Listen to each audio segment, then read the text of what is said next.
नमस्कार।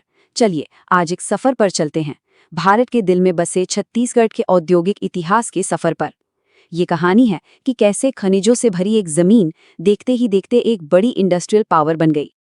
तो सवाल ये उठता है कि कोई भी इलाका एक इंडस्ट्रियल पावर हाउस आखिर बनता कैसे है। इस सवाल का जवाब न छत्तीसगढ़ की कहानी में छिपा है। ये एक कहानी है बनाने की, बदलने की। चलिए इसे जरा और करीब से देखते हैं। इस पूरे सफर को समझने के लिए हम इसे 3 बड़े हिस्सों में बांट सकते हैं। पहला दौर है बुनियाद का, मतलब 1950 से पहले का समय। फिर आता है विशाल निर्माण का दौर, जो 1950 से 70 के दशक तक चला। और आखिर में नया युग, जो 1980 से शुरू होकर आज तक चल रहा है। तो ये है हमारी कहानी का रोड मैप। तो फिर शुरुआत से शुरू करते हैं। चलते हैं कहानी के पहले दौर में।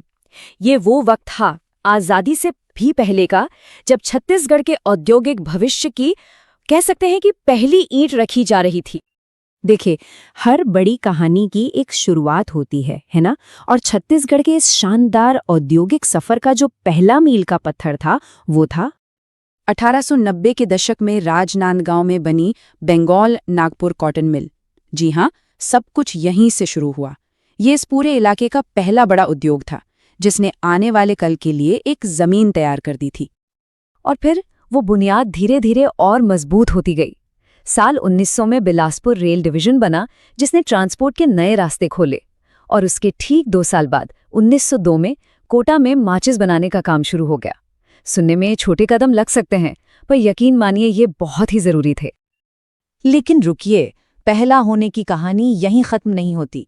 एक और इंडस्ट्री थी जो अपनी तरह की अकेली थी, और उसने इंडस्ट्रियल डाइवर्सिटी की एक नई मिसाल कायम की।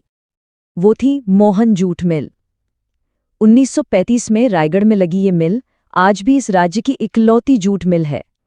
सोचिए, भारी उद्योगों का दौर शुरू होने से पहले ही यहाँ अलग अलग तरह की इंडस्ट्रीज आने लगी थीं। और फिर आता है कहानी का दूसरा और शायद सबसे अहम पड़ाव। ये आज़ादी के बाद का दौर था। एक ऐसा दौर जब बड़ी बड़ी सरकारी परियोजनाओं ने इस क्षेत्र का नक्शा ही हमेशा के लिए बदल दिया। और जब हम इस दौर की बात करते हैं तो एक नाम सबसे पहले आता है, भिलाई इस्पात संयंत्र, यानी बीएसपी। 1955 में इसकी नींव रखी गई।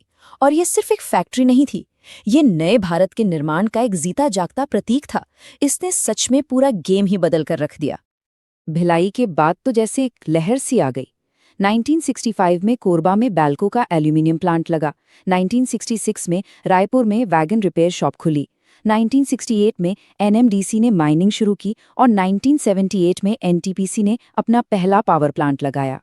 ये पब्लिक सेक्टर कंपनियों का सुनहरा दौर था। अच्छा, यहाँ 1 मिनट रुककर ये समझ लेते हैं कि ये पीएसयू यानी पब्लिक सेक्टर अंडरटेकिंग्स आखिर थे क्या। सीधी सी बात है, ये वो कंपनियां थीं जिनमें ज्यादातर हिस्सेदारी सरकार की होती थी और इनका मकसद था देश के लिए बड़े बड़े डेवलपमेंट प्रोजेक्ट्स को अंजाम देना। इसी भारी उद्योगों वाले दौर में एक और अहम शुरुआत हुई। 1965 में दुर्ग के जामुल में राज्य का पहला सीमेंट प्लांट लगा, एसीसी। तो मतलब स्टील और एल्यूमिनियम के साथ साथ दूसरे कोर सेक्टर्स भी तेजी से आगे बढ़ रहे थे। तो चलिए अब कहानी के तीसरे और आखिरी दौर में चलते हैं। ये वो दौर था जब प्राइवेट सेक्टर ने इंडस्ट्री में कदम रखा और इंफ्रास्ट्रक्चर का स्केल बहुत बड़ा हो गया। इस नए दौर की पहचान बना प्राइवेट सेक्टर का आना। और क्या जबरदस्त एंट्री थी। 1988 में जिंदल स्टील एंड पावर ने रायगढ़ में सिर्फ एक प्लांट नहीं लगाया, बल्कि एशिया का सबसे बड़ा स्पंज आयरन प्लांट खड़ा कर दिया। ये एक नए आर्थिक युग की शुरुआत का ऐलान था। अब इतने सारे प्लांट लग रहे थे तो जाहिर है खनिजों की जरूरत भी बढ़ रही थी। तो इसी दौरान एनएमडीसी ने दंतेवाड़ा में अपनी खदानों का लगातार विस्तार किया। 1968 में किरुंदुल से जो शुरुआत हुई थी, वो 1988 तक बेलादीला में तीसरी खदान तक पहुंच गई। और हाँ, उद्योग चलाने के लिए चाहिए बिजली। पार के मामले में भी छत्तीसगढ़ ने एक लंबी छलांग लगाई।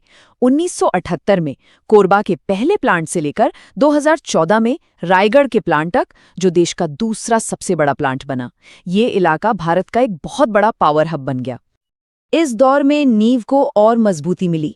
1985 में एसईसीएल की स्थापना से कोयला सेक्टर को बड़ा बूस्ट मिला। फिर 2003 में बिलासपुर का भारत का 16वां रेलवे जोन बनना एक बहुत बड़ी उपलब्धि थी और मोनेट इस्पात जैसे प्राइवेट प्लेयर्स भी लगातार विस्तार कर रहे थे। तो 100 साल से भी ज्यादा के इस सफर को अगर हम देखें तो हमें क्या नजर आता है? आइए इस पूरी कहानी का एक लेखा जोखा लेते हैं। संक्षिप्त में कहे तो छत्तीसगढ़ का ये औद्योगिक बदलाव 3 बड़े पड़ावों से गुजरा। पहले कपड़ा, जूट और रेल से नींव रखी गई। फिर आज़ादी के बाद सरकारी कंपनियों ने स्टील और एल्यूमिनियम के साथ एक बड़ी छलांग लगाई। और तीसरे दौर में प्राइवेट कंपनियों, पावर प्लांट्स और मॉडर्न इंफ्रास्ट्रक्चर ने इसे नई ऊंचाइयों पर पहुंचा दिया। जरा सोचिए, 1890 में सिर्फ एक सूती मिल से शुरू हुआ ये सफर आज छत्तीसगढ़ को देश के सबसे अहम औद्योगिक इलाकों में से एक बना चुका है। ये 1 सदी से भी ज्यादा समय में हुए एक जबरदस्त बदलाव की दास्तां है। और ये सफर हमें एक बहुत ही अहम सवाल के साथ छोड़ जाता है। इस शानदार औद्योगिक विरासत का अगला अध्याय क्या होगा? भविष्य इस कहानी में और कौन से नए पन्ने जोड़ने वाला है?